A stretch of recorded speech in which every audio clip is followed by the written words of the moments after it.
Hello students, ये है electric field का लेक्चर नंबर 6 और इस लेक्चर में देखो, इससे पिछले लेक्चर में लेक्चर नंबर 5 में आपने पढ़ा था कूलम्ब्स लॉ।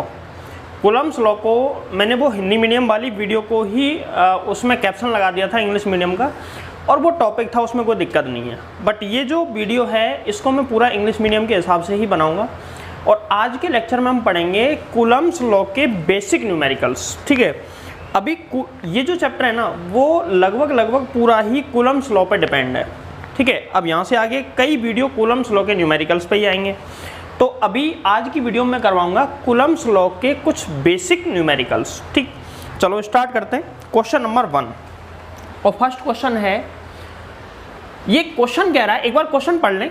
ये क्वेश्चन कह रहा है कि दो चार्ज हैं, कोई भी दो चार्ज हैं जिनके बीच में 2 न्यूटन फोर्स लग रहा है। दोनों एक दूसरे पे कितना फोर्स लगा रहे हैं? 2 Newton. If the distance between them, हाँ, अगर इन दोनों चार्जेस के बीच की डिस्टेंस को रिड्यूस कर दें, कितना रिड्यूस करें? 0.5 मीटर रिड्यूस कर दें उसको, तो इनके बीच में जो फोर्स लग रहा है वो हो जाता है 18 न्यूटन। अब ये कह रहा है find the initial distance between them. जो दोनों चार्ज हैं, पहले स्टार्टिंग में जो दोनों चार्ज थे उनके बीच में पहले, यानी कि इनिशियल, एक्चुअल में पहले उनके बीच में जो डिस्टेंस थी वो कितनी थी, ये हमको फाइंड करना है। बहुत अच्छा न्यूमेरिकल, इसको ढंग से समझना। देखो, चलो सॉल्व करते हैं इसको। ऐसा हम मान लेते हैं, माना कि इक्वल मैग्नीट्यूड के दो चार्ज हैं जिनका दोनों का मैग्नीट्यूड कैसा है? सेम। मतलब ये है कि अगर दो चार्ज ले हम, एक तो है Q1 और दूसरा है Q2, तो दोनों का मैग्नीट्यूड सेम है, इसका मतलब दोनों Q और Q होंगे। क्लियर है? और इन दोनों के बीच की जो डिस्टेंस है ना, वो मैं ले लेता हूँ स्मॉल r, और स्मॉल r ही क्या है? Initial distance. भाई स्टार्टिंग में ले लेना, अभी रिड्यूस करेंगे बाद में इसको, अभी इनिशियल फेज में चल रहे हैं। तो यहाँ पे Q1 Q2 Q हो गए और स्मॉल r हमने दोनों के बीच की इनिशियल डिस्टेंस मान ली। इस कंडीशन के अकॉर्डिंग ये केस 1 मान सकते हैं इसको। इसके अकॉर्डिंग ऐसा कुछ है कि यहाँ पे Q1 चार्ज है और दूसरा चार्ज है यहाँ पे Q2। क्लियर? इन दोनों के बीच की डिस्टेंस है स्मॉल r, जैसा कि हमने माना है ऐसा ही तो हमने लेट किया है। ठीक है, तो Q1 Q2 और बीच की डिस्टेंस कितनी है? r। अब यहाँ पे कूलम्ब्स लॉ लगाओ। अकॉर्डिंग टू कूलम्ब्स लॉ इनके बीच में जो फोर्स है ना, अगर मैं इसको Q2 मानूं और इसको मान लेते हैं Q1, तो इनके बीच में फोर्स ऐसे लगेगा, इतना ही इस पे और इतना ही इस पे, दोनों पे सेम फोर्स लगता है। ऐसा हमने कूलम्ब्स लॉ में पढ़ा है, एक्शन रिएक्शन वाला। ठीक है, देखो इस पे जो फोर्स लग रहा है F इक्वल टू कितना? 2 न्यूटन। इन दोनों के बीच में फोर्स कितना है? 2 न्यूटन। तो यहाँ पे कूलम्ब्स लॉ के अकॉर्डिंग अगर मैं फॉर्मूला लगाऊं इस कंडीशन के लिए, तो फॉर्मूला होता है F equal to K Q1 Q2 upon में स्मॉल r स्क्वायर। अच्छा, यहाँ पे Q1 और Q2 दोनों की वैल्यू कितनी है? Q सेम है ना, सेम है तो दोनों की वैल्यू Q लिख दी मैंने। बीच की डिस्टेंस r है, लिखो इसको। यहाँ से आ जाएगा K Q into Q upon में स्मॉल r स्क्वायर। यहाँ से देखो फोर्स कितना है? फोर्स है 2 newton. 2 equal to K Q square upon में स्मॉल r स्क्वायर। क्या मैं इसको ऐसे भी लिख सकता हूँ? KQ square is equal to 2r square. अगर मुझे जरूरत पड़ी तो मैं आगे लिख दूंगा इसको। इक्वेशन नंबर 1, इसको इक्वेशन नंबर डाल देते हैं हम। एक पहली इक्वेशन है। अब हम क्या करते हैं, अब हम ये तो इस इनिशियल स्टेज में ऐसा हो गया, अब हम फाइनल स्टेज पे पहुंचते हैं और ये कह रहा है कि फाइनल स्टेज में तुमको क्या करना है कि दोनों के बीच की जो डिस्टेंस है ना उसको रिड्यूस करना है 0.5 मीटर। चलो रिड्यूस करते हैं। तो देखो केस सेकंड मान लो,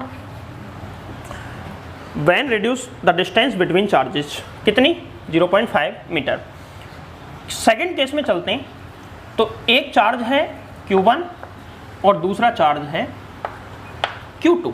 ठीक है, अब की बार इनके बीच की जो डिस्टेंस है ना वो रिड्यूस कर दिए, कम कर दिए, कितनी? 0.5 मीटर। तो पहले अगर r थी तो अब की बार r माइनस 0.5। बोलो क्लियर? अब की बार डिस्टेंस इतनी हो जाएगी। अगर ये चीज़ तुमको समझ में आ गई तो क्वेश्चन हो गया। अब Q1 Q2 दोनों की वैल्यू सेम है और इनके बीच में यहाँ पे फोर्स कितना लग रहा है 18 न्यूटन, तो 18 न्यूटन मैंने यहाँ पे लिख दिया, ठीक है। अब कूलम्स लॉ लगाओ, according to Coulomb's law F is equal to K Q1 Q2 upon R square. अच्छा यहाँ पे इसको मैं R स्क्वायर की जगह R डैश का स्क्वायर लिख देता हूँ। अब की बार जो डिस्टेंस है ना वो R नहीं है, R डैश मान लो इसको, नहीं तो डायरेक्ट लिख दो, क्या दिक्कत है।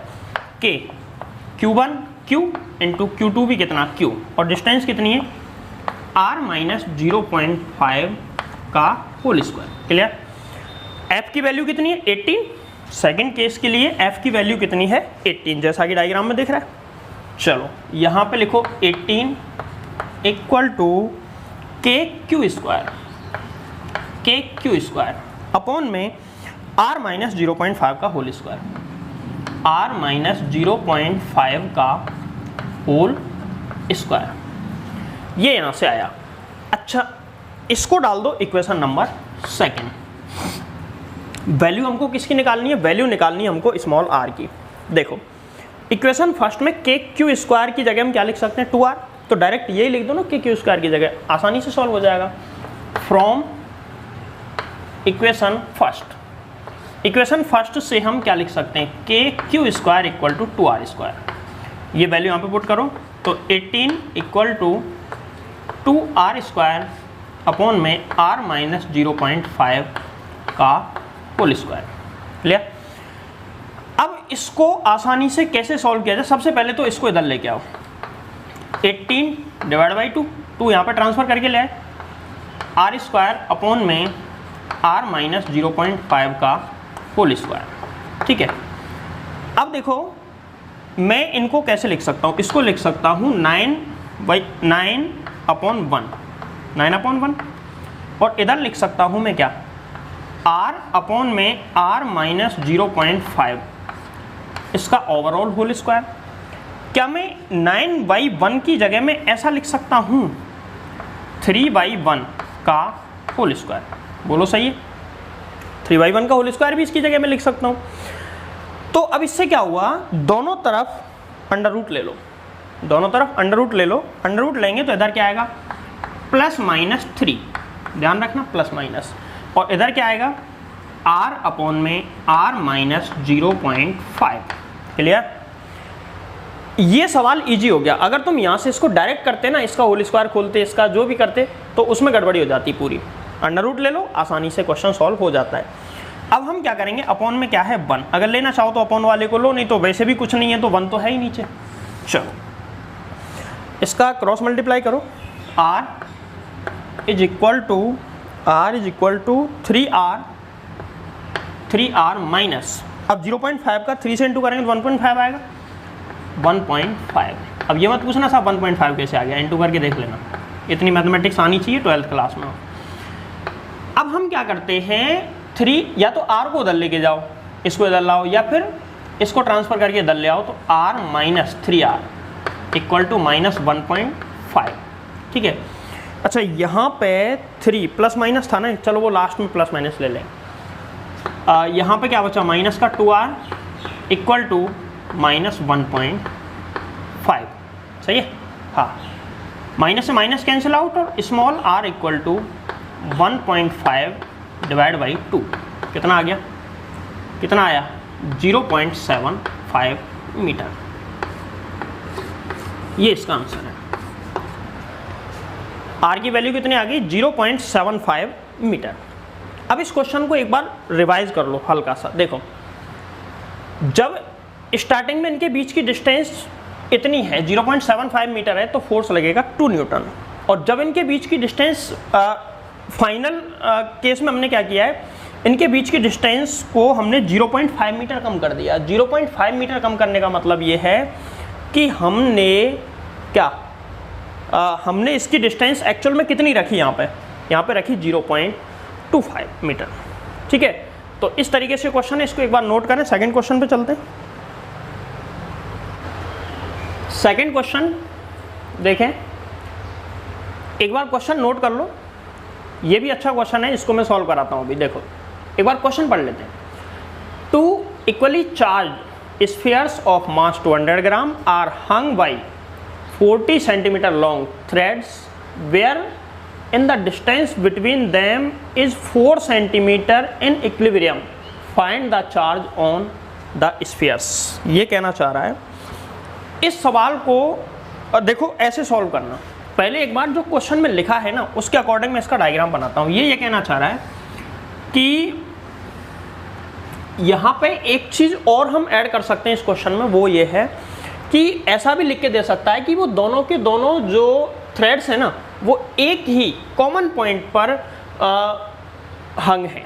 ठीक है, इस तरीके से देखो, जैसे मान के चलो ये कोई रिजिड बेस है जहाँ इस तरीके से स्टार्टिंग में 2 थ्रेड्स को स्फीयर्स के साथ ऐसे भी लटका सकते हैं हम।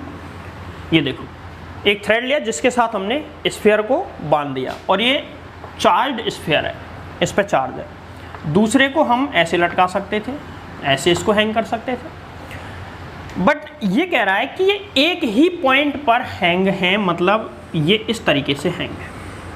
समझ रहे हो ना मैं क्या कह रहा हूँ? इस तरीके से। अच्छा, जब ये इस तरीके से हैं तो ये ऐसे कैसे चलेंगे, दूर दूर कैसे चलेंगे?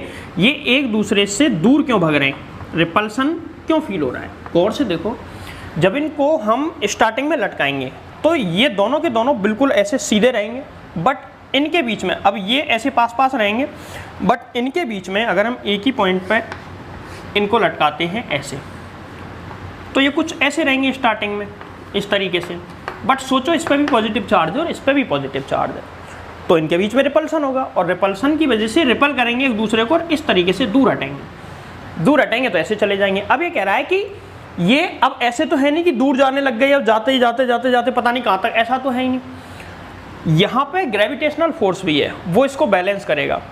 तो ये दूर हटते हटते ये कह रहा है कि लास्ट 4 सेंटीमीटर तक दूर हटते हैं, केवल कितने सेंटीमीटर तक दूर जाते हैं? 4 सेंटीमीटर तक, इससे आगे ज़्यादा दूर नहीं जाते। अब ऐसा तो है नहीं ऐसे गोल गोल घूमेंगे, ऐसे तो घूमेंगे नहीं।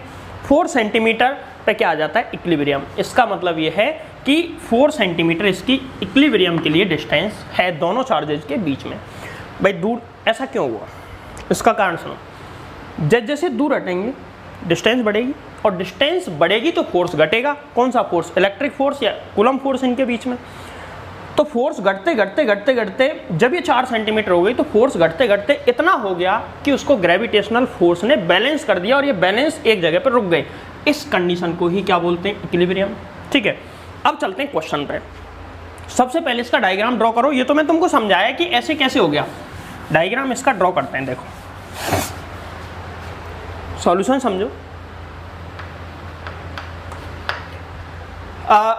दो स्फीयर्स हैं, चार्ज स्फीयर है, और इन दोनों का मास 200 ग्राम है, जो कि हम बाद में काम में लेंगे। अभी मैं इस मास को तो m मान लूँगा। ठीक है, तो देखो डायग्राम वही है जो मैंने अभी बनाया था। ऐसे एक रिजिड बेस है। रिजिड बेस ऐसा बेस होता है जो कि इनके वेट से टूट नहीं जाए। ऐसा नहीं कि इससे स्फीयर लटकाया और पता चला कि बेस ही नीचे पहुंच गया। ऐसा बेस जिससे अगर इसको हम हैंग करें तो इस पर कोई फर्क नहीं पड़ना चाहिए, टूटा टाटी नहीं हो जाए। ठीक है, कुल मिला के ये है। अब यहाँ पर ऐसे करके ये दोनों थ्रेड्स ऐसे दूर हट जाएंगी और इनको यहाँ से मिला देता हूँ। ठीक है, एक चार्ज स्फीयर यहाँ पर है और दूसरा चार्ज स्फीयर यहाँ पर है। कैसे पता चला कि ये दोनों सेम चार्ज हैं? 2 इक्वली चार्ज, मतलब दोनों पे चार्ज इक्वल है, और इक्वल चार्ज है ना, तो इस पे भी पॉजिटिव चार्ज प्लस क्यू और इस पे भी चार्ज प्लस क्यू। दोनों पे चार्ज मैंने कैसा मान लिया? सेम। माना नहीं है, दिया है। अब देखो इन दोनों के बीच की डिस्टेंस मैं इसको x मान लेती, या r मान लो। चलो, दोनों के बीच की डिस्टेंस को मैंने कितना मान लिया? r। इसको r मानने के बजाय एक काम करते हैं। देखो अभी हमको ज़रूरत पड़ेगी, इसीलिए मैं इस बीच वाली एक लाइन ड्रॉ कर लेता हूँ। यहाँ पे लाइन ड्रॉ कर ली। ये 90 डिग्री पे होगा, इधर और इधर दोनों तरफ वर्टिकल लाइन है। ठीक है, और ये हॉरिजेंटल है, तो ये दोनों एक दूसरे पे 90 डिग्री एंगल बनाएंगे। यहाँ पे वाला 90 डिग्री होगा। ये पॉइंट है A, ये पॉइंट है B, और इसको O नाम दे दो। नाम देना तो दो, नहीं तो ठीक। इनके बीच का डिस्टेंस कितना 4 सेंटीमीटर, तो यहाँ से यहाँ तक 2 सेंटीमीटर और यहाँ भी कितना 2 सेंटीमीटर। सेम चार्ज है तो सेम रिपल्सन होगा दोनों के बीच में और इस तरीके से बराबर बराबर डिस्टेंस पे चले जाएंगे। अब इन दोनों के बीच में इस पे भी और इस पे भी दोनों पे, लेकिन मैं इसकी बात नहीं करूँगा, केवल एक से ही क्वेश्चन सॉल्व हो जाएगा। इन दोनों के बीच में इलेक्ट्रिक फोर्स लगेगा और वो उस लाइन पे लगेगा जो लाइन इनके सेंटर से पास हो रही है, ठीक है। इधर फोर्स लगेगा इलेक्ट्रिक फोर्स, कितना होगा इलेक्ट्रिक फोर्स, तो इस डिस्टेंस को मैं कंप्लीट इस डिस्टेंस को मैं स्मॉल r मान लेता हूँ। इस कंप्लीट डिस्टेंस को मैं कितना मान लेता हूँ, स्मॉल r। स्मॉल r की वैल्यू कितनी, 4 सेंटीमीटर। फॉर्मूला होता है F is equal to K, Q1 Q2 दोनों सेम है तो Q स्क्वायर अपॉन में R स्क्वायर, ठीक है। इतना फोर्स लगा और फोर्स की वैल्यू दी है क्या सवाल में, नहीं दी, कोई बात नहीं। ये वाली डिस्टेंस कितनी है 40 सेंटीमीटर और ये वाली डिस्टेंस भी कितनी है 40 सेंटीमीटर, क्लियर है। ये 40 सेंटीमीटर थ्रेड्स की लेंथ है। अब इसके बाद में सवाल को सॉल्व करो तो इसमें और कोई फोर्स होगा क्या, होंगे, कौन कौन से होंगे देखो। नीचे की तरफ ग्रेविटेशनल फोर्स होगा कितना mg, जो इसका वेट होता है, नीचे की तरफ mg, यहाँ पे चार्ज है +q। अब एक चीज़ सुनना ध्यान से, जब किसी भी कोई भी थ्रेड या धागा वगैरह कोई भी हो, उस पर नीचे की तरफ देखो एक फोर्स इधर लग रहा है, एक इधर लग रहा है, तो इन दोनों का रिजल्टेंट फोर्स बीच में आएगा। मतलब ये है कि इस थ्रेड को हम आगे की तरफ खींच रहे हैं, आगे की तरफ खींच रहे हैं तो इस पर टेंशन जनरेट हो जाएगी, इस पर टेंशन होगी, इस पर टेंशन मान लेता हूँ मैं T। इस पर कितनी टेंशन, T टेंशन होगी। इस पर टेंशन की वजह से ही तो ये सीधा हुआ है। अब सुनो, मैं इस T के कंपोनेंट करता हूँ और कंपोनेंट करना तुमको आना चाहिए। कंपोनेंट करने का एक तरीका बताता हूँ पहले तो तुमको, क्योंकि 11th का ज़्यादातर बच्चे तो भूल ही जाते हैं। बहुत बढ़िया, यहाँ पे देखो, कोई भी, पहली बात तो कंपोनेंट हमेशा वेक्टर क्वांटिटी के होते हैं, जैसे कि फोर्स है और मोमेंटम वगैरह, ऐसी चीज़ों के ही कंपोनेंट होते हैं जो वेक्टर होते हैं, ऐसी क्वांटिटीज़, ठीक है। यहाँ पे फोर्स है F मान के चलो इधर, अगर यहाँ पे एंगल है थीटा, अब ये नहीं बताऊंगा ये कहाँ से आया, ये तो तुम 11 तुम पढ़ के आ रहे हो, बाकी सीधा सा ट्रिग्नोमेट्री कर सकते हो। इधर फोर्स है F और इधर कितना है एंगल थीटा, तो इसके कंपोनेंट ऐसे होंगे, इधर तो लिख दो F, इधर भी लिख दो F।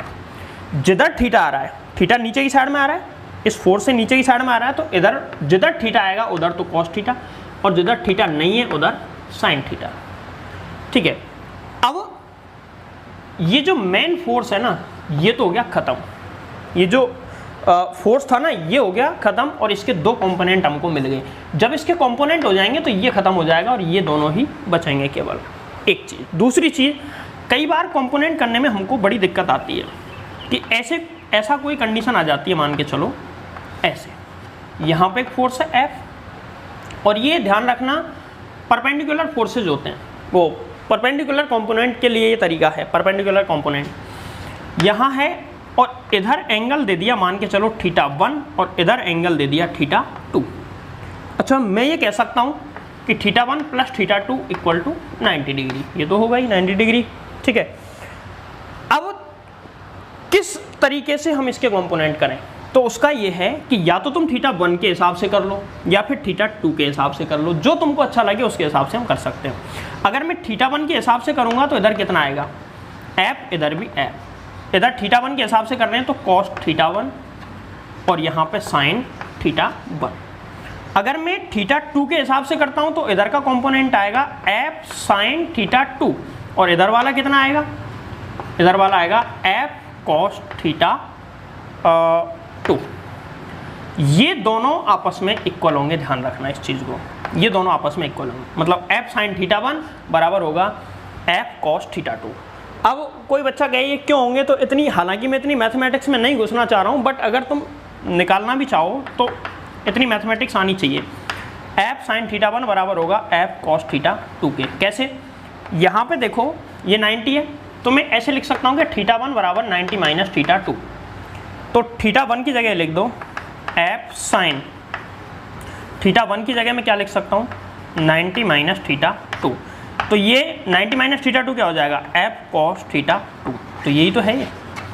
तो ऐसे भी हम को कर सकते हैं। चलो ये तो हो गई बेसिक चीज़ें। जो तुमको पहले से आनी चाहिए थी, नहीं आती कई बच्चों को, इसलिए मैंने समझा दिया। बट अब इस क्वेश्चन को बनाते हैं कि ये कैसे होगा।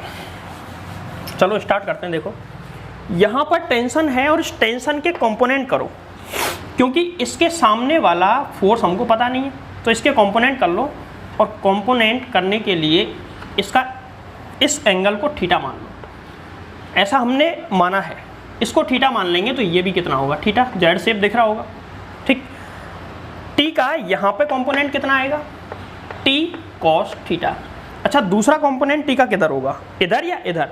तो ध्यान रखना, अभी भी बताया था मैंने, इधर अगर कोई फिजिकल क्वांटिटी है तो इसके कंपोनेंट इस तरीके से होते हैं कि दोनों कंपोनेंट के बीच में ये होना चाहिए फोर्स, ठीक है। वो फिजिकल क्वांटिटी दोनों के बीच में होनी चाहिए। तो इस तरीके से अब बताओ, यहाँ पे टेंशन इधर है तो एक कंपोनेंट इधर और दूसरा इधर। चलो इसका दूसरा कंपोनेंट इधर कितना आएगा, टी साइन थीटा। अब ये क्वेश्चन कह रहा है कि ये जो पूरा सिस्टम है ना, ये पूरा सिस्टम ये किस में है, इक्विलिब्रियम में। और इक्विलिब्रियम में अगर ये सिस्टम है तो अपोजिट फोर्सेस सेम होंगे भाई। ना तो इक्विलिब्रियम का मतलब ये होता है कि कहीं भी कोई फोर्स नहीं लग रहा, F इक्वलेंट 0 है इस पर, तो ये फोर्स इसके बराबर हो जाए और ये इसके बराबर हो जाए, इसके अलावा कोई फोर्स नहीं है, तो ये इसको और ये इसको बैलेंस कर देगा। क्लियर, F इक्वलेंट 0 आ जाएगा। तो 4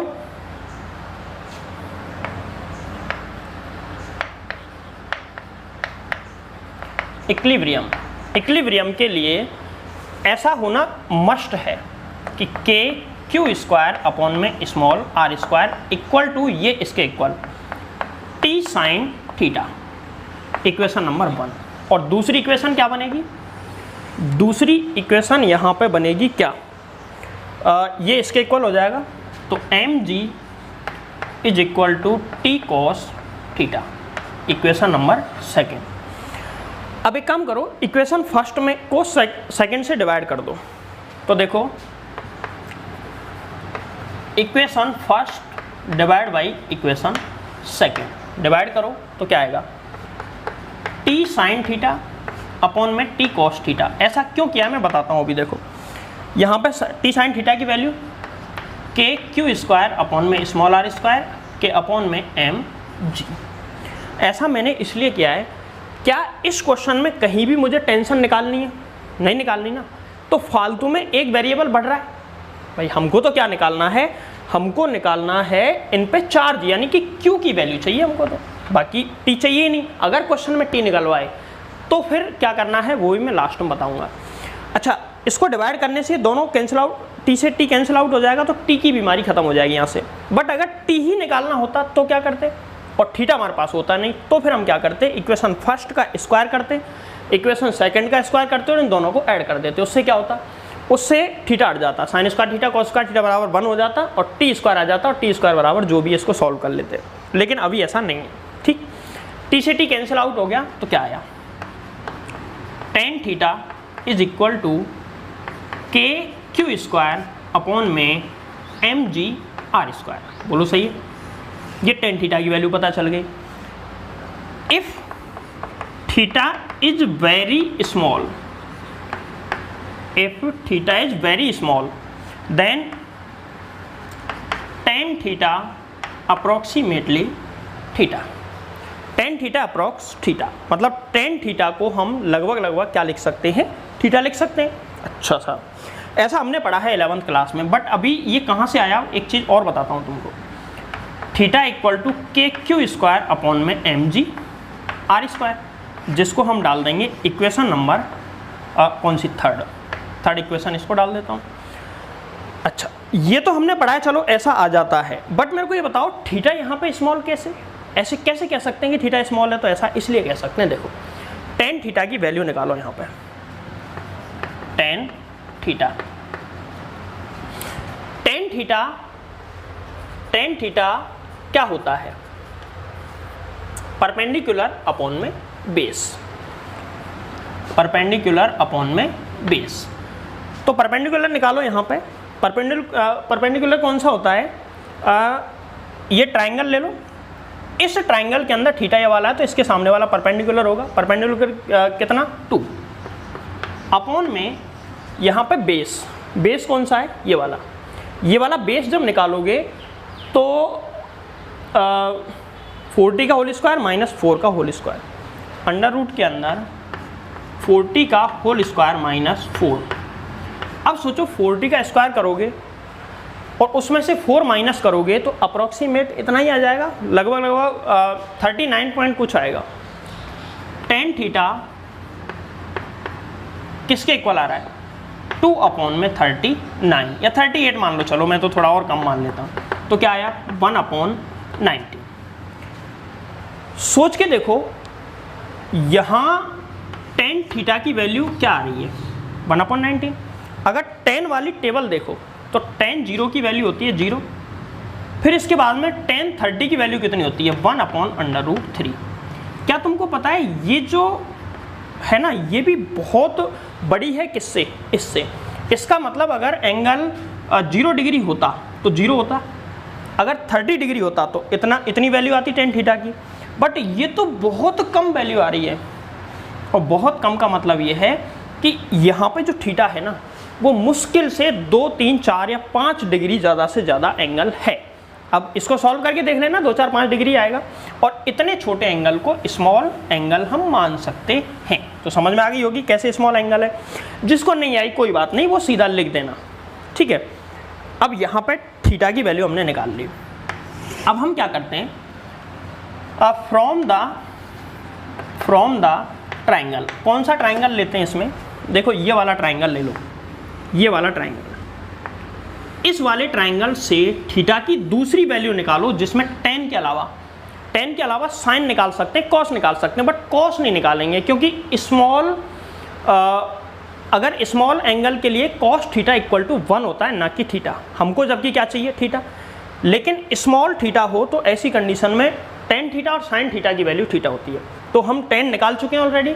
अब हमको कॉस नहीं निकालना, हमको क्या निकालना है, साइन। तो इसमें साइन थीटा निकालो। Sine theta is equal to, देखो साइन थीटा इक्वल टू, अच्छा साइन क्या होता है, परपेंडिकुलर अपॉन में हाइपोटेनियस। तो परपेंडिकुलर कौन सा है इसमें, इस वाले ट्राइंगल में परपेंडिकुलर है 2 अपॉन में हाइपोटेनियस कितना है 40, मतलब 1/20। थीटा स्मॉल हो, थीटा कैसा हो, स्मॉल। अगर थीटा स्मॉल है तो साइन थीटा की जगह मैं लिख सकता हूँ थीटा, और ये आ जाएगा 1/20। इसको डाल दो इक्वेशन नंबर 4। अब इक्वेशन 3rd और 4th को गौर से देखो, दोनों की वैल्यू, थीटा की वैल्यू है तो थीटा की वैल्यू यहाँ लिखो 1/20 is equal to KQ square upon में mg/r²। यहाँ पे देखो K क्या होता है, 9 × 10⁹। m क्या है, मास कितना है 200 ग्राम। तो पहले इसको किलोग्राम में कन्वर्ट कर लेना। किस में कर लेना, किलोग्राम में। कैसे करोगे, कितना आएगा 0.2 किलोग्राम। ये मास इसका आ गया। g की वैल्यू 10 ले लेना, g की वैल्यू क्या ले लेना 10। r is equal to, r कितना है 4 सेंटीमीटर। तो k पता है, m पता है, g पता है, r की वैल्यू भी हमको पता है। क्या निकालना है, q। तो q square is equal to, देखो कितना आ जाएगा, mg/r² यहाँ ले आओ, mg/r² अपॉन में 20k, और q is equal to under root के अंदर mg/r² अपॉन में 20k। सारी वैल्यू तुमको पता है, डायरेक्ट वैल्यू लिखो, इसमें सारी वैल्यू लिख देना और इसको सॉल्व कर लेना। मैं तुमको इसका आंसर बता देता हूँ कितना आएगा। देखो answer, q is equal to 1.32 × 10⁻⁻7 coulomb, ये इसका आंसर आएगा। अब कैसे सॉल्व करना है देख लो तुम, पूरा सॉल्यूशन बता दिया मैंने, सिर्फ कैलकुलेशन नहीं बताई। अब यार इतना तो तुम कर ही सकते हो, ऐसा मुझे भ्रम है।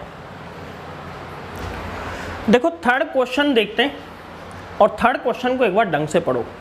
ये क्वेश्चन कम से कम 5 बार, 5 टाइम तुमको पढ़ना पड़ेगा, कम से कम 5 बार। जब तक तुम इस क्वेश्चन को नहीं पढ़ लोगे ना, ये क्वेश्चन तुम्हारे समझ में नहीं आएगा ये एक्चुअल में कहना क्या चाह रहा है।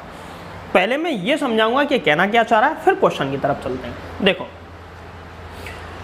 क्वेश्चन को पढ़ लेना। Two sphere of metal A and B, कोई दो स्फीयर है मेटल के ए और बी, और जो कि 1 मीटर डिस्टेंस पर हैं। इनके बीच में रिपल्सन फोर्स लग रहा है 0.72 न्यूटन, इतना रिपल्सन फोर्स लग रहा है। अब हम क्या करते हैं, ये ए और बी दो थे। Now with a neutral sphere C first touch A to B again, मतलब ये है कि अब एक न्यूट्रल स्फीयर सेम साइज का, सेम मेटल का, हम तीसरा स्फीयर लेते हैं। ए पे चार्ज है, बी पे चार्ज है। अब सी को लाते हैं जो कैसा है, न्यूट्रल। पहले ए से टच कराते हैं तो ए और सी पर चार्ज डिस्ट्रीब्यूट हो जाएगा। फिर ए के बाद कहाँ लेके जाते हैं, बी पे, फिर बी से टच कराते हैं, इन पे भी चार्ज डिस्ट्रीब्यूट होगा। इस वजह से अब जब दोनों से टच करा के सी को हटाएंगे तो उस पर कुछ ना कुछ चार्ज तो जाएगा, चार्ज जाएगा तो ए और बी पे से कुछ चार्ज कम हो जाएगा जो सी में चला जाएगा और सी को हटा देंगे फिर हम। अब ए और बी को वापस 1 मीटर पर रख दो। अब उनके बीच में कितना फोर्स लगेगा, तो पहले से कम लगेगा। तो पहले कितना फोर्स लग रहा है, पहले लग रहा है 0.72 न्यूटन और बाद में कितना लग रहा है 0.63 न्यूटन। इतना पहले इतना है और बाद में इतना हो गया। तो देखो एक्चुअल में फोर्स कम हुआ, डिस्टेंस वही है, बट अब की बार चार्ज क्या हो चुके हैं, चेंज हो चुके हैं। तो पहले इसका परफॉर्मा देखो, सवाल क्या है, सवाल ये है कि दो चार्ज हैं, दो स्फीयर हैं, एक ए एक बी, ए बी। इस पर चार्ज टू चार्ज, अच्छा सेम चार्ज नहीं है, अलग अलग है। इस पर Q1 है और इस पर चार्ज कैसा है, Q2। इनके बीच में रिपल्सन फोर्स का क्या मतलब है, रिपल्सन फोर्स का मतलब है, रिपल्सिव फोर्स जो लग रहा है, या तो दोनों पे पॉजिटिव चार्ज है, चार्ज का मैग्नीट्यूड सेम नहीं है, हो सकता है इस पे 1 कूलम आ जाए, इस पे 5 कूलम आ जाए, कुछ भी आ सकता है। बट मेन चीज ये है कि यहाँ पे दोनों पे या तो पॉजिटिव होगा या दोनों पे नेगेटिव होगा। तो या तो दोनों पे पॉजिटिव लो या दोनों पे कैसा लो, नेगेटिव। तो दोनों ऑप्शन है हमारे पास, हम पॉजिटिव लेके सॉल्व कर लेते हैं, लास्ट में नेगेटिव भी कर देंगे उनको। अगर इस पे पॉजिटिव है तो इस पे भी पॉजिटिव। कैसे पता चला, यहाँ पे रिपल्सिव फोर्स लग रहा है, और रिपल्सिव फोर्स तभी लगेगा जब दोनों पॉजिटिव है या दोनों कैसे हो, नेगेटिव। अच्छा, एक सवाल में इससे जस्ट अगला सवाल तुमको करने के लिए दूंगा मैं, उसमें मैं इसको, इस वाले को रिपल्सन की जगह अट्रैक्शन फोर्स लगा देता हूँ। तो स्टार्टिंग में अगर अट्रैक्शन होगा तो एक पॉजिटिव और दूसरा नेगेटिव, फिर कंडीशन क्या होगी, फिर कंडीशन ही होगी एक पॉजिटिव है तो दूसरा नेगेटिव। समझ में आ रही है ना बात। तो अभी लेकिन इस सवाल में दोनों कैसे हैं, पॉजिटिव, ये दोनों हैं और दोनों की दोनों 1 मीटर डिस्टेंस पर रखे हुए हैं। इस पर फोर्स कितना लग रहा है, 0.72 न्यूटन, ये पहली कंडीशन।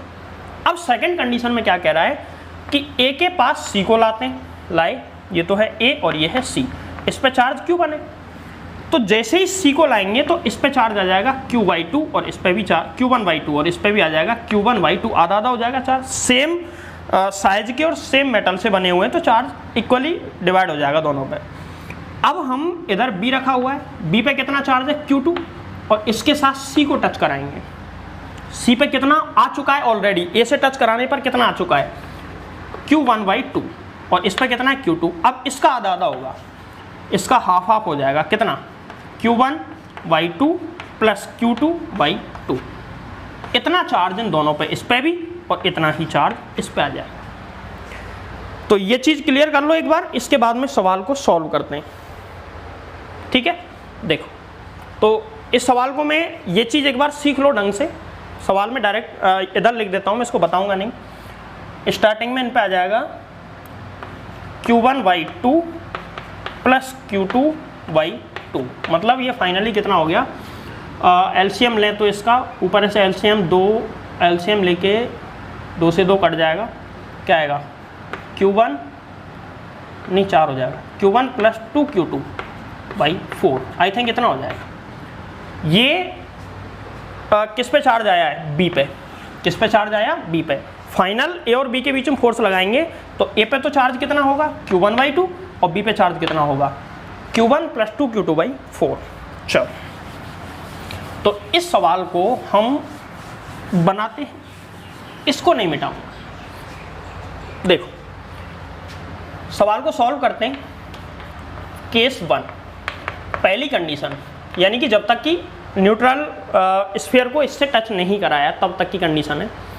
एक तो चार्ज है ए ये चार्ज है A और दूसरा चार्ज है B। इस पे चार्ज मान लेता हूँ Q1, इस पे Q2। ऐसा लिख देना, लेट A पे चार्ज है Q1 और B पे चार्ज कितना है Q2। और इनके बीच की जो डिस्टेंस है ना, इसके सेंटर से इसके सेंटर की डिस्टेंस वो है 1 मीटर। और इनके बीच में फोर्स कितना लग रहा है, इतना, कितना 0.72 न्यूटन। तो यहाँ पर मैं क्या लिख सकता हूँ, कूलम्स लॉ से F is equal to K Q1 Q2 upon में small r square. Clear, K Q1 Q2 upon r square. चलो देखते हैं F फोर्स कितना है, फोर्स कितना है, force 0.72 equal to K Q1 Q2 upon में डिस्टेंस 1 है, 1 का होल स्क्वायर भी 1 ही होता है। तो यहाँ से एक चीज़ पता चल गई, K Q1 Q2 is equal to 0.72। चाहे तो हम ऐसे भी लिख सकते हैं, K को चलो लिख रहे, Q1 into Q2 is equal to 0.72 upon में K की वैल्यू 9 इंटू 10 की पावर 9। अगर मैं 9 से इसको डिवाइड करूं तो क्या आएगा, पॉइंट रिमूव कर लो पहले तो आ जाएगा 8 इंटू ये 2 जीरो नीचे पहुंच जाएंगी तो क्या आ जाएगा 10 की पावर 11, मतलब 8 इंटू 10 की पावर -11। ये हमको पता चल गया यहाँ से Q1 इंटू Q2 की वैल्यू यहाँ से पता चल गई। इसको डाल देते हैं इक्वेशन नंबर 1, इधर डाल दिया मैंने, उधर जगह नहीं गिरे। अब सेकंड केस पे आते हैं, 4 केस सेकंड केस में चार्ज वही है, एक तो है A और दूसरा चार्ज है B। उस प्रोसीजर को मैं दोबारा बताऊं क्या, इधर चार्ज है A, इधर ये है A और ये है B। A पे चार्ज कितना है, A पे चार्ज है Q1। अब इसके पास में ये तो A है, ये C है, C को लाए जिस पे चार्ज कितना है 0, न्यूट्रल है ना। तो इन दोनों को जब टच कराएंगे तो इन पे जो चार्ज है वो इक्वली डिवाइड हो जाएगा। इस पे चार्ज कितना हो जाएगा Q1 प्लस 0/2, इस पर भी कितना Q1 प्लस 0/2, मतलब ये हो जाएगा Q1 अपॉन 2, ये Q1 अपॉन 2। तो A को और C को टच कराने पे कितना चार्ज हो गया, इस पे कितना आ गया Q1/2। अब B पे चार्ज देख लेते हैं, जब C को टच कराया तो C पे कितना चार्ज आ चुका है A से टच कराने पर Q1/2। देखो अब C को मैं यहाँ से उठा के इससे टच कराता हूँ तो ये तो है B और ये है C, B and C। B पे कितना चार्ज है ऑलरेडी Q2 और इस पे कितना है Q1/2 जो कि A की वजह से आया। अब इसका हाफ कर दो दोनों पे, कितना Q2 प्लस Q1/2 अपॉन 2, इतना ही तो इस पे आएगा और इस पे भी कितना आएगा Q2 प्लस Q1/2 अपॉन में 2, दोनों पे इतना चार्ज आ गया। तो फाइनली B पे कितना चार्ज आया, ये वाला कितना Q1 प्लस 2Q2/4, इतना चार्ज ऑलरेडी किस पे आ चुका है B पर। तो इस चार्ज को मैं मान लेता हूँ कैपिटल Q1 और इस चार्ज को मैं मान लेता हूँ क्या, कैपिटल Q2। ठीक है, और इसको सॉल्व करते हैं। Q1 Q2 की वैल्यू हमको पता है, दोनों के दोनों अभी भी 1 मीटर पर रखे हुए हैं, रखे तो वही है। C को पहले तो देख लिया इतना फोर्स लग रहा है, फिर इसके बाद में C को लाके इससे और इससे टच करा के उसको दूर फेंक दिया। अगर कोई तुमसे ये पूछे कि जब C को हमने बाहर फेंका तो उस पर कितना चार्ज था, इतना, भाई B के बराबर ही तो होगा। फाइनली B और C को ही तो ऐड किया था हमने, टच किया था, और इनको टच किया तो दोनों पे चार्ज सेम। चलो इनके बीच में फोर्स निकालते हैं। तो फोर्स तो कितना है 0.63 F is equal to K Q1 Q2, K capital Q1 capital Q2 upon में स्मॉल r स्क्वायर, मतलब 1 का स्क्वायर। ठीक है, यहाँ से ये आ गया K Q1 की वैल्यू Q1/2 और Q2 की value Q1 plus 2Q2/4 is equal to 0.63। बोलो यहाँ तक बात समझ में आई। अब एक काम करते हैं, इस Q1 का अंदर इंटू कर दो। Q1 का अंदर इंटू करेंगे तो क्या आएगा K/8, K/8, 4A 2A, 4 2 जा 8। अंदर क्या है Q1 का Q1 से इंटू करो, Q1 का स्क्वायर प्लस, अब Q1 का इस वाले से इंटू करो तो Q1 into Q2 is equal to 0.63। यहाँ Q1 इंटू Q2 की वैल्यू इक्वेशन नंबर फर्स्ट में हम निकाल चुके हैं, तो यहाँ पे हमारे काम आ जाएगी और हम यहाँ पे लिख देंगे K/8 ब्रैकेट में Q1 का स्क्वायर प्लस इसकी जगह पे 2 का इंटू करेंगे 16 इंटू 10 की power minus 11 is equal to 0.63। अब K और 8 दोनों को उधर लेके जाएंगे तो क्या आ जाएगा, Q1 का square is equal to Q1 का स्क्वायर प्लस 16 इंटू 10 की power minus 11 is equal 0.63 upon में K इंटू 8 ऊपर आ जाएगा। अब देखो K की वैल्यू रखो 9 इंटू 10 की पावर 9, तो K की वैल्यू लिख देता हूँ 9 इंटू 10 की पावर 9। ये इससे कट जाएगा और इसको काट पीट के पूरे देखो इसमें ये सब ट्रांसफ़र करके उधर ले जाना और Q1 की वैल्यू पता चल जाएगी। ठीक है, Q1 कितना आएगा, मैं आंसर बता रहा हूँ, सॉल्व तो तुमको करना है क्योंकि कैलकुलेशन को मैं कितना ही समझा लूँ कोई मतलब नहीं है। अब तुमको ये थोड़ी ना सिखाऊंगा कि इसका इंटू ऐसे करते हैं, इसको ऐसे प्लस करते हैं। इसका आंसर बता रहा हूँ मैं 2 इंटू 10 की पावर माइनस 5 कूलम आएगा, जिसको कि मैं ऐसे भी लिख सकता हूँ Q1 इज इक्वल टू, क्या मैं इसको ऐसे लिख सकता हूँ 20 इंटू 10 की पावर माइनस 6 कूलम, ऐसे भी तो लिख सकता हूँ। और इसकी जगह मैं ये लिख सकता हूँ 20 माइक्रो कूलम, तो Q1 की वैल्यू आ जाएगी 20 माइक्रो कूलम। सॉल्व करना, अब Q1 की वैल्यू निकल गई, इसके बाद में Q2 की वैल्यू और निकालनी है। तो देखो इक्वेशन क्या है, Q1 into Q2 is equal to इतना, Q1 हम निकाल चुके हैं, Q1 की वैल्यू अगर मैं यहाँ लिख दूँ तो किसकी वैल्यू पता चल जाएगी, Q2 की। तो फिर हम क्या करेंगे, फ्रॉम इक्वेशन 1 में Q1 into Q2 is equal to 8 into 10 की पावर माइनस 11, यहाँ से Q2 is equal to 8 into 10 की पावर माइनस 11 अपॉन में Q1, और Q1 की वैल्यू कितनी 20 माइक्रो कूलम, यानी कि 20 इंटू 10 की पावर माइनस 6।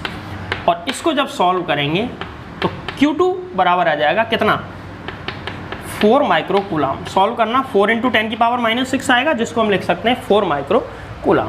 ये तो था क्वेश्चन, अच्छा क्वेश्चन था, नोट कर लें इसको एक बार। क्वेश्चन नंबर 4 देखो, क्वेश्चन नंबर 3 में माइनर से चेंजेस कर दिए मैंने। अब की बार क्या किया है मैंने, सिर्फ इतना चेंज किया है, ये बदल दिया है और थोड़ा सा ये बदल दिया है, बाकी सब कुछ सेम। स्टार्टिंग में पहले रिपल्सन फोर्स लग रहा था, अब की बार कैसा फोर्स लग रहा है, अट्रैक्शन। और बाद में अभी भी कैसा है, रिपल्सन। पहले भी रिपल्सन था, पहले दोनों कंडीशन में रिपल्सन था, लेकिन अब की बार यहाँ पे क्या है, पहले अट्रैक्शन है और बाद में रिपल्सन। ऐसा कैसे हो सकता है, ऐसा हो सकता है, कैसे हो सकता है। देखो मैं इस सवाल को सॉल्व नहीं करवाऊंगा, केवल तरीका बता रहा हूँ कि सबसे पहले केस फर्स्ट में हम क्या करेंगे। केस फर्स्ट में देखो, एक तो है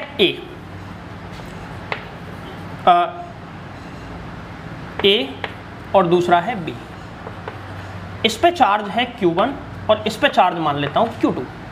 ठीक है, इसको सॉल्व करने के दो तरीके हैं। एक तरीका तो ये है कि एक पॉजिटिव चार्ज है तो दूसरा कैसा होगा, नेगेटिव, तभी तो क्या होगा, अट्रैक्शन। तो इस हिसाब से अगर करेंगे तो Q1 को पॉजिटिव माना है तो Q2 को कैसा मानो, नेगेटिव। एक मेथड तो ये है। और इनके बीच में फोर्स, इधर फोर्स लगेगा, कितना force, F is equal to 1.152 newton. एक तरीका तो ये है। डिस्टेंस अभी भी 1 मीटर है, सवाल वही है ना, बस कुछ चीज़ें बदल दी हैं मैंने। एक तरीका ऐसा है। दूसरा मेथड क्या है, ये एक मेथड है। दूसरा मेथड ये हम ले सकते हैं, देखो दो पॉजिटिव चार्ज अगर होते हैं, दो पॉजिटिव चार्ज अगर होते हैं तो दोनों के बीच में रिपल्सन होता है, यानी कि दोनों के बीच की डिस्टेंस बढ़ती है। तो इस फोर्स को पॉजिटिव फोर्स माना जाता है। पॉजिटिव मानने का एक दूसरा कारण भी है। F इज इक्वल टू क्या, K Q1 Q2 upon R square. Q1 positive है, Q2 पॉजिटिव है, R कभी नेगेटिव होता नहीं है, तो फोर्स हमेशा कैसा आएगा, पॉजिटिव। लेकिन अगर Q1 पॉजिटिव है और Q2 नेगेटिव है, या उल्टा है Q1 नेगेटिव है Q2 पॉजिटिव है, तो ऑलवेज नेगेटिव आएगा, इधर ध्यान रखना। तो जब भी रिपल्सन फोर्स होता है ना, वो ऑलवेज पॉजिटिव होता है। Repulsion force is always positive and attraction force is always negative. तो ये दूसरा मेथड है। अब दोनों का तरीका मैं थोड़ा थोड़ा सा तुमको बता देता हूँ। देखो, अगर तुम इस तरीके से इसको करते हो तो ऐसे लिख सकते हो, F की जगह तो कितना 1.152 is equal to K Q1, Q2 की जगह माइनस Q2 अपॉन में 1 का स्क्वायर। अगर ऐसे करते हो, अगर तुम फोर्स को, ये अट्रैक्शन फोर्स है, इसको नेगेटिव मान के करते हो तो फिर तरीका ये है, फोर्स को नेगेटिव मान लो 152 और यहाँ पे लिख दो K Q1 Q2 अपॉन में 1 का स्क्वायर। तो बात तो वही है ना, ये वाला माइनस यहाँ ट्रांसफर होके आ जाएगा, यहाँ हमने फोर्स को सीधा ही माइनस ले लिया, तो इससे कोई अंतर नहीं पड़ेगा। तो यहाँ पे इक्वेशन नंबर 1 तो ये आ जाएगी, कोई से मेथड से निकाल लो, मैंने दोनों तरीके तुमको बता दिए। अब हम क्या करेंगे, A और C, एक न्यूट्रल बॉडी लेते हैं C, या न्यूट्रल स्फीयर लेते हैं C, ये तो है A, ये है C। इस पे चार्ज कितना Q1, इस पे चार्ज कितना, इस पे चार्ज 0, तो इन दोनों पे चार्ज कितना आ जाएगा, वही सेम पहले की तरह Q1/2, और इस पे भी कितना Q1/2। और दूसरी कंडीशन में A से टच कराने के बाद इसको किससे टच कराना है, A के बाद में इसको टच कराना है B से। तो B और C के बीच में देखो क्या इंटरेक्शन होगा, यहाँ पे चार्ज कितना -Q2, यहाँ पे चार्ज कितना -Q2। ऐसा तब लेना है जब तुमने इस चार्ज को नेगेटिव माना है, पॉजिटिव माना है तो पॉजिटिव मान के कर लो, फिर तुमको फोर्स नेगेटिव लेना पड़ेगा, तो कोई सा मेथड यूज करो। C पे कितना चार्ज आ चुका है, अभी तक तो नहीं था बट अब कितना आ गया Q1/2। अब इन पे चार्ज कितना होगा दोनों पे, इस पे चार्ज होगा -Q2 प्लस Q1/2/2 इतना। अब इसको मैं कैलकुलेट करके पहले जैसे लिखा था वैसे लिख सकते हो, 2 LCM लेंगे तो इसको लिख सकते हैं हम Q1 - 2Q2/4। पहले प्लस आया था, अब की बार क्या आएगा माइनस। और वही method same to same solve करना।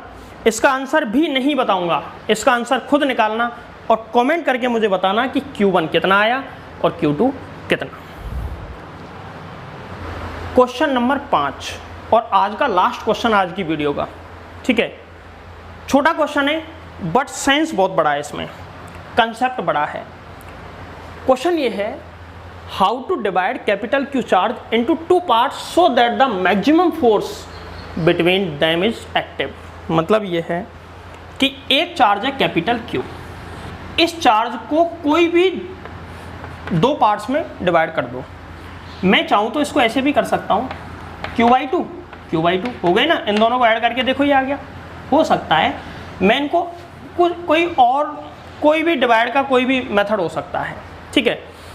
मैं इसको ऐसे भी डिवाइड कर सकता हूँ, जैसे यहाँ पे फोर्स आ गया 2Q और यहाँ पे आ गया -Q, ऐसे भी हम इसको डिवाइड कर सकते हैं।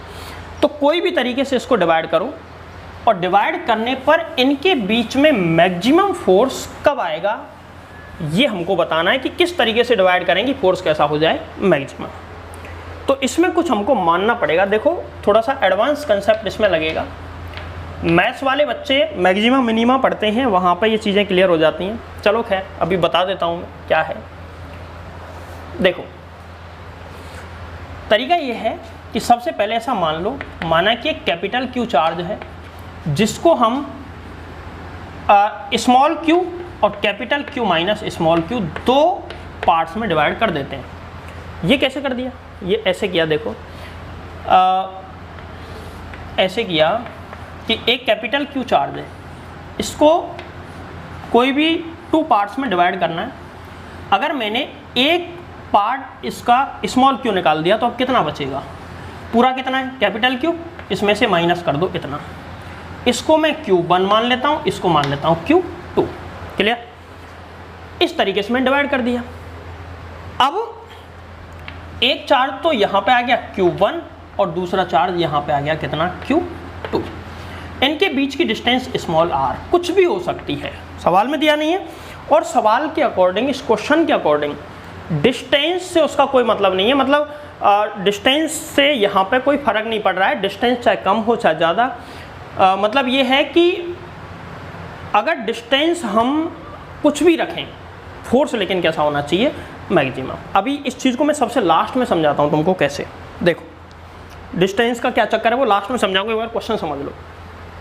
यहाँ पे इन दोनों के बीच में फोर्स निकालते हैं F। तो कूलम फोर्स कितना आएगा इनके बीच में, F is equal to K Q1 into Q2 upon में स्मॉल r स्क्वायर। यहाँ पे डिस्टेंस को कांस्टेंट रखो, ठीक है।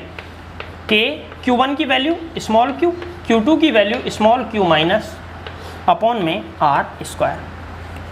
तो F इज इक्वल टू कितना आ गया, K अपॉन r स्क्वायर तो कांस्टेंट है, ब्रैकेट में क्या, capital Q into small q minus small q square, ठीक। ये फोर्स आ गया। अब ये कह रहा है कि जो फोर्स है ना वो मैक्सिमम होना चाहिए, मैक्सिमम होना चाहिए। और ये मैक्सिमम कब होगा, मैक्सिमम होने के लिए कंडीशन होती है, if force is maximum, if force is maximum then maximum minimum ये चीज़ पढ़ेंगे।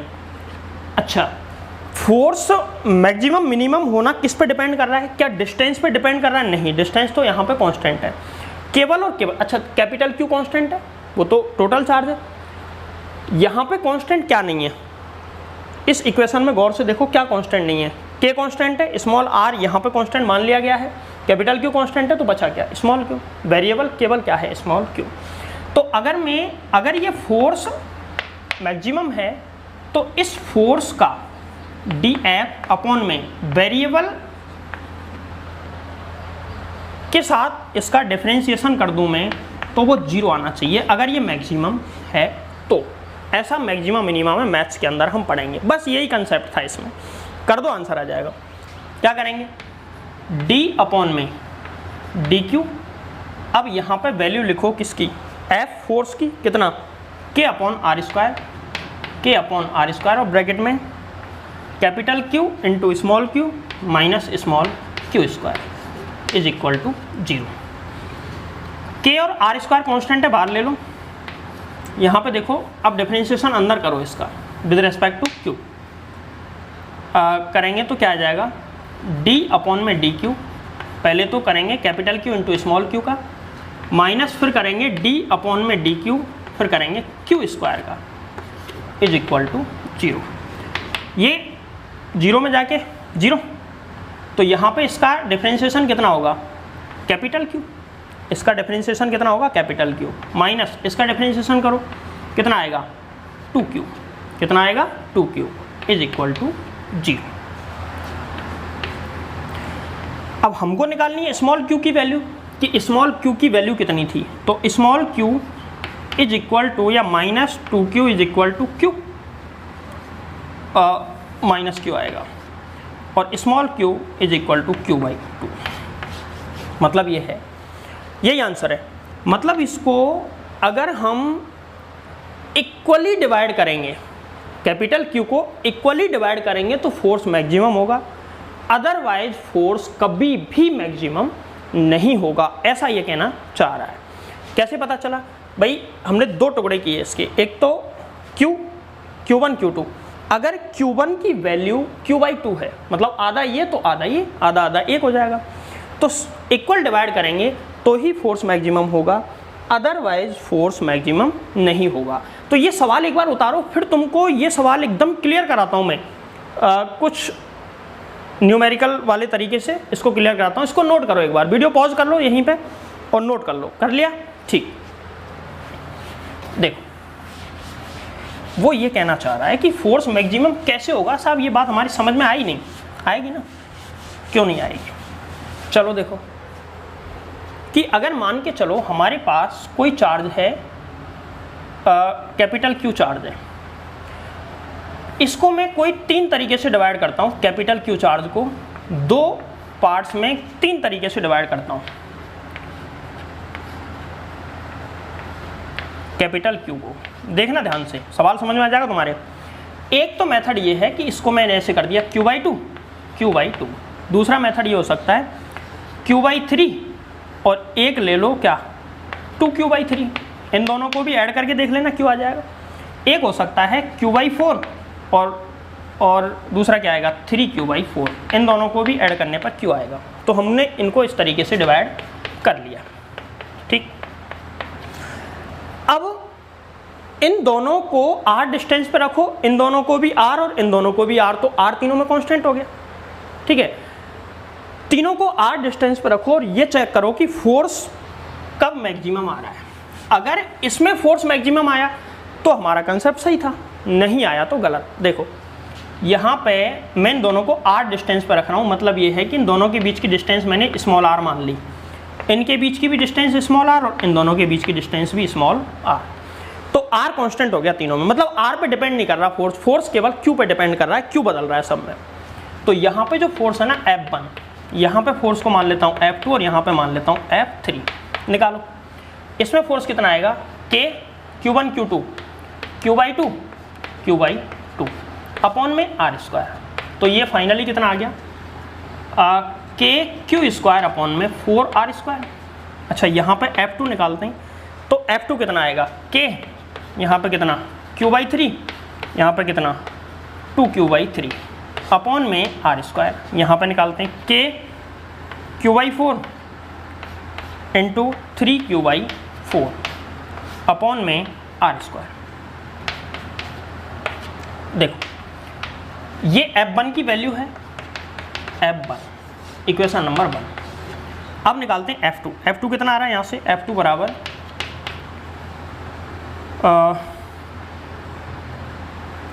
9 नीचे पहुँच जाएगा 2 पर, तो कितना 2KQ अपॉन में 9r²। ये F2 आ गया। अब निकालते हैं F3। F3 कितना आएगा, F3 आएगा 3KQ² है, 3KQ² अपॉन में 16r²। F1 ये F2 और ये F3। अब तुम खुद कैलकुलेशन से ये पता लगाओ कि F1, F2 और F3 में से सबसे बड़ा कौन है। देखो KQ² r² KQ² r² ये तो सब में सेम है। अब ये देख लो कि 1/4 1/4 और 2/9 और 3/16 3/16, इनमें से जो बड़ा होगा ना वही फोर्स ज़्यादा होगा और जो छोटा होगा वही फोर्स कम। तो तुमको बता दूं ये मैक्सिमम, फिर इससे कम कौन सा, ये, और सबसे कम ये वाला। इसका मतलब F1 is greater F1 is less than F2 is less than F3। तो F1 कैसा है, सबसे ज़्यादा। तो सबसे ज़्यादा फोर्स हमेशा कब लगेगा, जब इनको किसी चार्ज को इक्वली डिवाइड किया जाए तो फोर्स मैक्सिमम होगा। तो ये चीज़ मुझे उम्मीद है कि इस एग्जाम्पल से समझ में आ गई होगी। नहीं तो क्वेश्चन तो हो ही गया, और ये क्वेश्चन तुम्हारे सिलेबस में भी दिया गया है। इस क्वेश्चन को हालांकि अभी पूछा तो नहीं गया, लेकिन पूछ सकता है। अच्छा क्वेश्चन है, इसका कंसेप्ट बाकी सबसे थोड़ा अलग है, ठीक है। इस वीडियो करते हैं यहीं पे एंड और मिलते हैं कल अगली वीडियो के साथ।